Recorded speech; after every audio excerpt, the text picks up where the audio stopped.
सम्माननीय विष्णुदेव साय जी,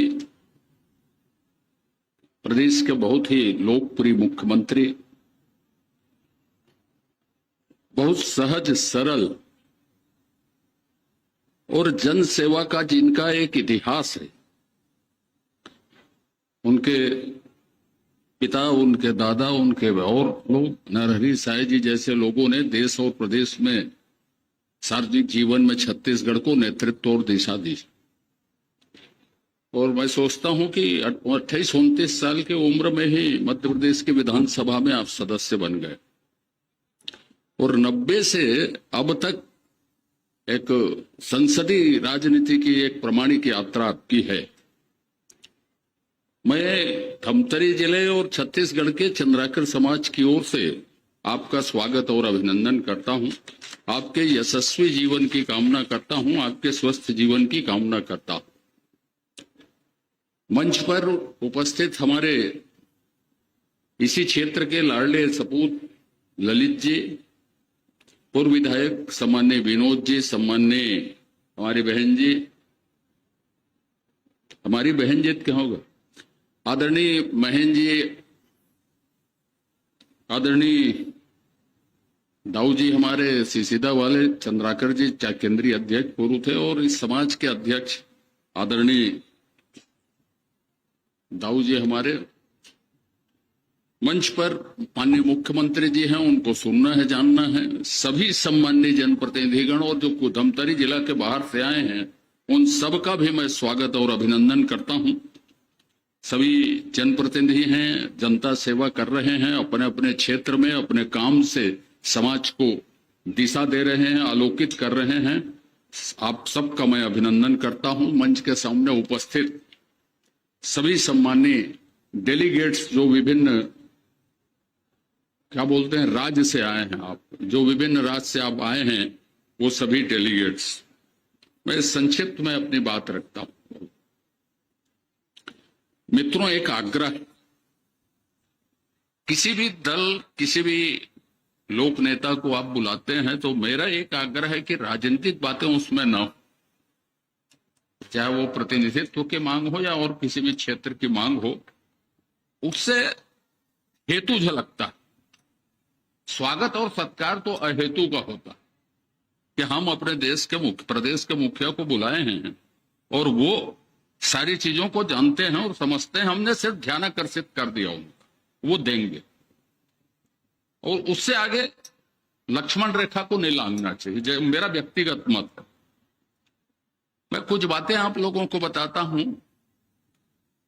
मांग के संदर्भ में तो मुझे एक लाइन दी गई है कि छाती नगर पंचायत का दर्जा दिया जाए और यहां अस्पताल खोले जाएं। तो माननीय मुख्यमंत्री जी को मैंने कागज दे दिया है और एक आध मांग हमारे अध्यक्ष जी ने भी पढ़ी है सड़क की, और बहुत उदार आदमी है वो। कुरुद क्षेत्र में जो शैक्षणिक तब्दीली आई या आने वाली, उसका किसी एक आदमी को श्रेय दे सकता हूं मैं, तो वो विष्णुदेव साय जी, माननीय मुख्यमंत्री। और जो आने वाली बहुत सारी चीजें ऐसी हैं जो अभी दिख नहीं रही, दिख जाएंगी थोड़े दिनों में। जिस छाती में हम खड़े हैं, माननीय मुख्यमंत्री जी, आपने मुझे 2-3 जगह कभी इसी सत्र में छत्तीसगढ़ की परंपरा, इतिहास, संस्कृति, इन विषयों में बातचीत करने के लिए कहीं कहीं भेजा था। यहां से 3 किलोमीटर दूरी में कंडेल गांव, महात्मा गांधी एकमात्र जिला है जहां 2 बार है, धमतरी जिला, और दोनों बार छाती में उन्होंने आम सभा को संबोधित किया। और मैं जब बोलता हूं तो मैं हमेशा कहता हूं कि इतिहास का पुनर्लेखन होना चाहिए। गांधी जी ने पहले सत्याग्रह का, किसान सत्याग्रह का जो आंदोलन का नेतृत्व किया, वो चंपारण में किया था 1718 में। उस सफल आंदोलन उसको कहा जा सकता है कि नहीं कहा जा सकता है, इतिहास का अपना दृष्टिकोण हो सकता है।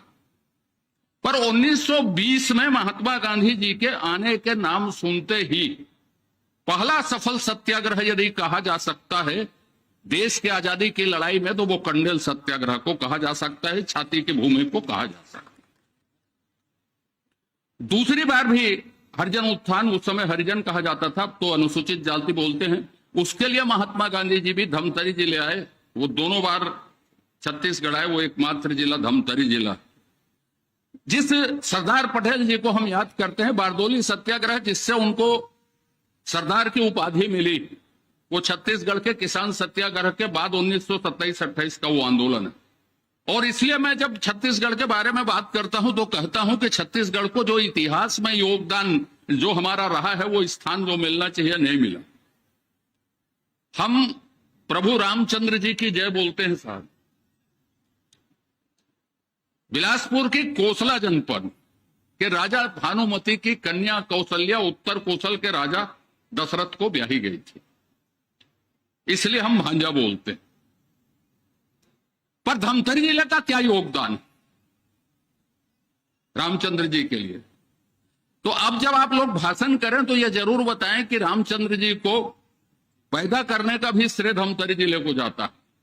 राजा दशरथ के पुत्रेष्टि यज्ञ को धमतरी जिला के सप्तऋषि आश्रम में स्थित श्रृंगी ऋषि ने पुत्रेष्टि यज्ञ करवाया। तो कुर्मी समाज यदि गौरव मानता है तो धमतरी जिले में यदि वो हो रहा है तो इस बात को याद करना जरूरी है कि धमतरी जिले को उसका श्रेय जाता है। और भी धमतरी जिले से उसका रिश्ता है जो रामचरितमानस में नहीं मिलेगा आपको। रामायण असंख्य रामायण है, अलग अलग समय में उड़िया रामायण मिलेगा, बंगाल में कृतवास रामायण मिलेगा, कम रामायण मिलेंगे, सबकी अध्यात्म रामायण, आनंद रामायण, नहीं मालूम कितनी तरह के रामचरितमानस है। पर एक कथा यह है कि राजा दशरथ ने अपनी प्रथम कन्या अपने मित्र एक रोमपात को दे दी थी। वो कन्या शांता श्रृंगी ऋषि से ब्याही गई थी। तो धमतरी जिले में राम भगवान से संबंधित कई चीजें हैं, जहां पे हम उसके वंशज इस आयोजन को कर रहे हैं, तो उनसे संबंधित चीजों को हमको जानना चाहिए कि वो पुत्रेष्टि यज्ञ करवाने के साथ साथ राजा दशरथ के दामाद भी थे। अभी आपने सरदार पटेल, चंदूलाल चंद्राकर, बहुत सारे लोगों को स्मरण किया। माननीय मुख्यमंत्री जी छत्तीसगढ़ के विधानसभा में बोली के भाषा 8वीं अनुसूची में छत्तीसगढ़ को जोड़ने के लिए, छत्तीसगढ़ी को जोड़ने के लिए पारित है सर्वसम्मत संकल्प। जो 1890 में हिंदी से पहले छत्तीसगढ़ी का व्याकरण लिखा गया। व्याकरण को लिखने वाले हैं पंडित हीरालाल काव्योपाध्याय। सुन लीजिए इसको, अब समाज का सम्मेलन हो तो जरूर बोला करें।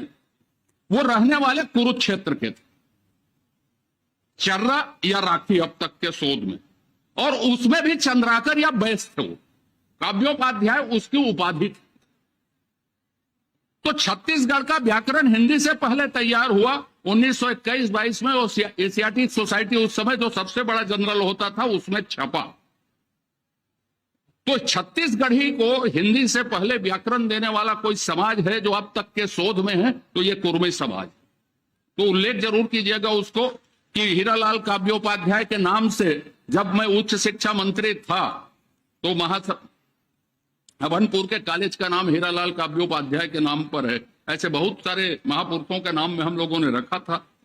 तो जब जो समाज अपनी परंपरा को, अपनी संस्कृति को, अपने योगदान को जानता है तो गौरवान्वित होता है। छत्तीसगढ़ के बारे में मैं जब बात करता हूं, हम लोग जब बात करते हैं तो अनेकों ने ऐसी घटनाएं हैं जो इतिहास में, संस्कृति में अप्रतिम स्थान छत्तीसगढ़ रखता है। और उसी को सही दर्जा दिया जाए, इस योगदान को हमेशा याद रखा जाए, उसके लिए कोई ईमानदारी से प्रयत्न कर रहे हैं। तो एक प्रमुख हस्ताक्षर जिसको कह सकते हैं तो उसका नाम विष्णुदेव साय। अब आपकी प्रमुख मांग में नई राजधानी में जमीन की थी। बहुत डायनेमिक आदमी है ललित जी, कैबिनेट मंत्री का दर्जा प्राप्त है, दोनों मांग आपकी पूरी करते हैं। इसलिए आप उनको पकड़िए और वो मुख्यमंत्री जी से करवाएंगे।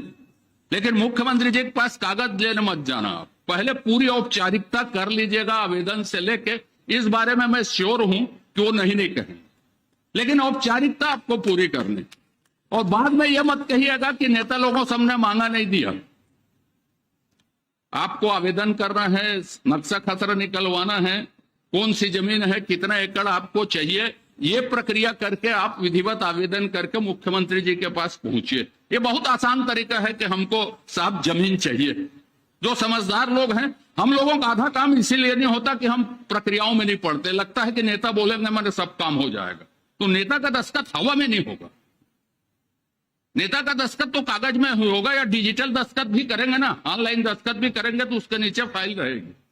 तो वो काम आप ललित जी से करवाइए।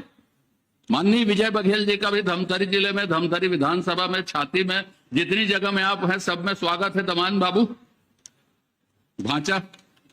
अब आखिरी बात, माननीय मुख्यमंत्री जी की बड़ी सुपुत्री जब कुरुक्षेत्र में ब्याह के आई, तब से वो हमारे प्रदेश अध्यक्ष थे, तब से मैं उनको समधी बोलता हूं।